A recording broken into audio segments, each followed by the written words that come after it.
and welcome to the Tavern Chat podcast. I'm your host, Eric Tenkar, your bartender in the OSR, your main proprietor of the Tenkar's Tavern blog. So this is going to be a mishmash of an episode. It's a news episode. There's a couple of interesting things going on in gaming in the OSR, and I'm just going to touch on them. And there's other interesting stuff going on that I'm not going to touch yet until I see how it plays out. Bizarre shit, but hey. First things first. You all know Joe the Lawyer. If you listen to this podcast, Joe's called in a number of times. He has his own podcast, Joe the Lawyer's Wondrous Imaginings, or Not So Wondrous Imaginings. The blog was Wondrous Imaginings. I guess this one might be Not So Wondrous Imaginings.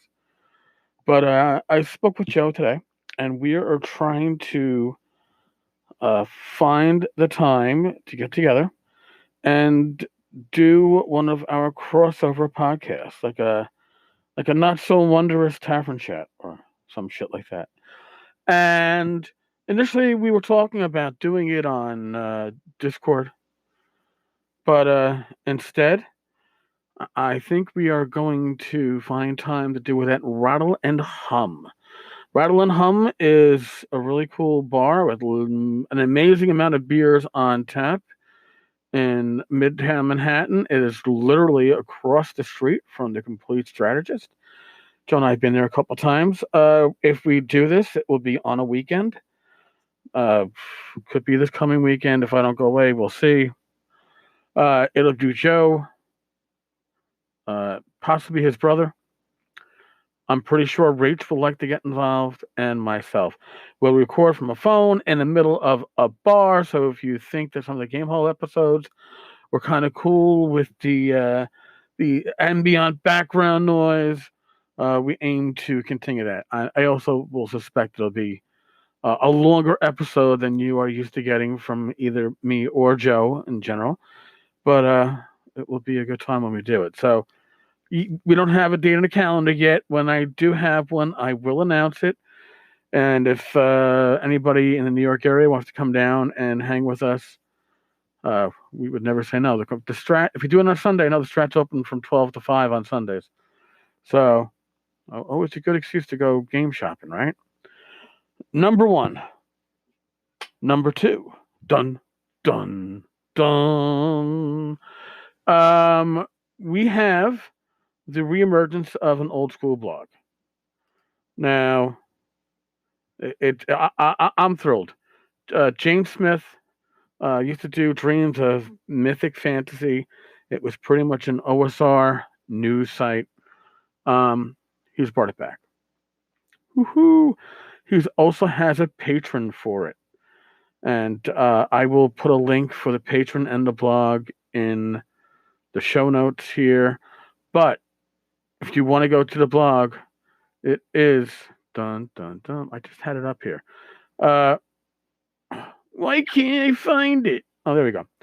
Dreams of Mythic Fantasy.blogspot.com. He catches new releases that I certainly get by me. God bless the man. You can back his Patreon for $3 a month, and to put things in perspective, when I first came into blogging, when I returned to the gaming, I didn't really turn to the old school. When I came back, I found myself being old school, but it wasn't necessarily a return to the old school. But when I came back, Dreams of Mythic Fantasy was one of those blogs that I went to almost religiously. James has an excellent ability to find stuff, find news, find releases, and I would really love it if the community could support him in what he does. So, like I said, it's $3 a month.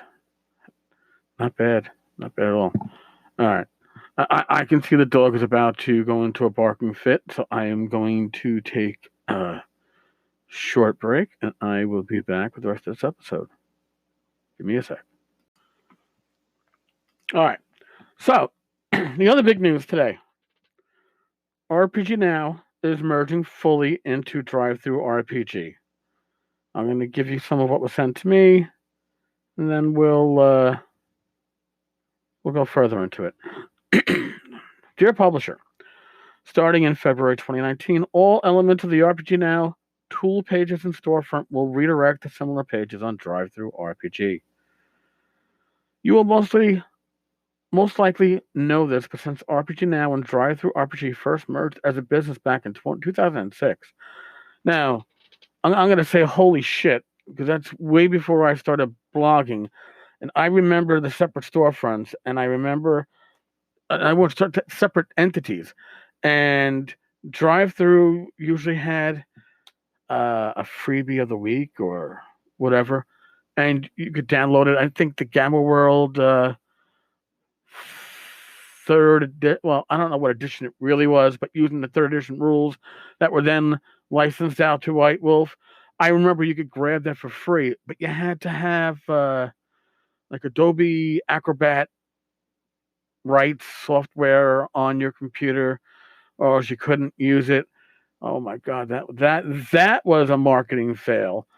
But they are doing away with the RPGNow branding. Basically, what it comes down to. And they're saying that the only real differences were the color schemes and logos. Your old bookmarks will work. Your login and password will still work. Sales reporting will be combined. Now, as far as sales records, your titles, meta rankings will be merging those together. So I think that probably means that for some of us who did better on RPGNow than Drive-Thru, yeah, it could be a wash, but it also could mean that you were silver on RPGNow, copper on Drive-Thru, and now you're just going to be copper. I don't know. Don't know how that's going to work. They're saying here's the big picture in the 12 years since RPGNow and Drive-Thru RPG merged. The growth of RPGNow has tapered off constantly. Now, growth has tapered off. It doesn't say that there is no growth on the RPGNow side. It's just saying that the growth is at a slower rate than on the Drive-Thru side. Drive-Thru has continued to grow strongly year over year since it launched in 2004. We've reached the point where RPGNow rarely draws new customers or publishers and sells less than 1/10 the volume of titles purchased on Drive-Thru RPG. To be honest, we have known this moment would come for years now. We've just finally decided to put an end, or it's time to put the RPGNow brand out to pasture. How does it affect you as a consumer? Well, if you were somebody who went to RPGNow and Drive-Thru and looked at their home pages, you will see that there was a different selection of titles on those front pages. Sales were tracked separately. Old school gaming, whether it be OSR or classic reprints from TSR days or whatever, always did better on the RPGNow side than they did on Drive-Thru. Interesting. So what does this mean if you are a publisher of what's our material or old school gaming material? I don't know yet. Some are saying that, well, you're going to go to Drive-Thru. If all your customers go to Drive-Thru, more people will be exposed to your product. But if you're not on that front page at some point, they're not going to see your product. Going to be interesting. I do think this might be the time.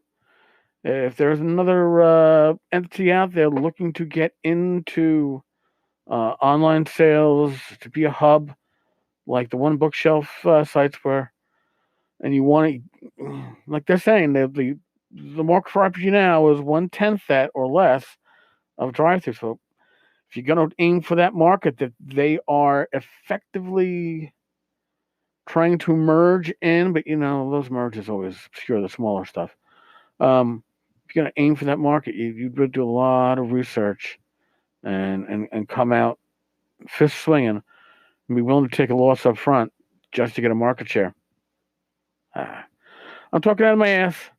It happens sometimes. I apologize. All right, so that's today's news. again, there's more shit going on, but I'm not going to delve into it until I see where this stuff starts settling out.